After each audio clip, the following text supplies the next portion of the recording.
Ah yar yar yar yar yar yar ey bu dünyada Tanrı xəfi çəkən qul cəhənnəmlarının yasını gözlər.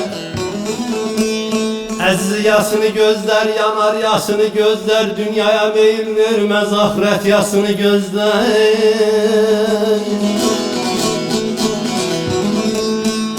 Elə bazı günahkarlar uyar nəfsinə, ayadı haram. Cilvəli qızların yasını gözləyir.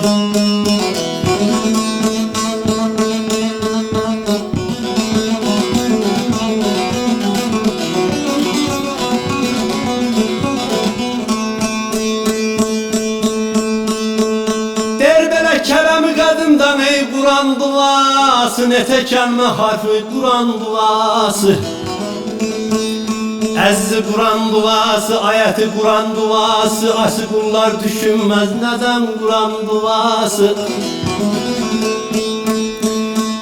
Bir gün lazım olur aman aman aman Quran duası.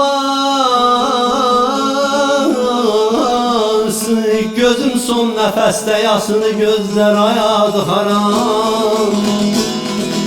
Gözüm son nəfəsdə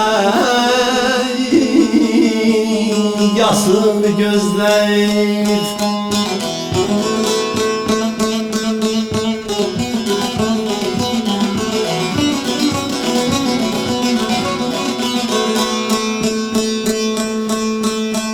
Ah yar yar yar yar yar ey lisan-ı imrən ey Arap dilincə, mələklər zikr edər Arap dilincə.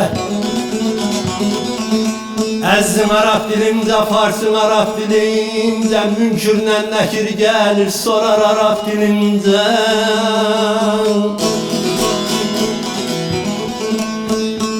Sefir şenlik bilməz aman aman aman Arap dilincə.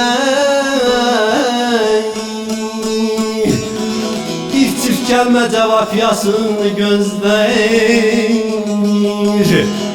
Bir çift kəlmə cavab yasını gözləyir.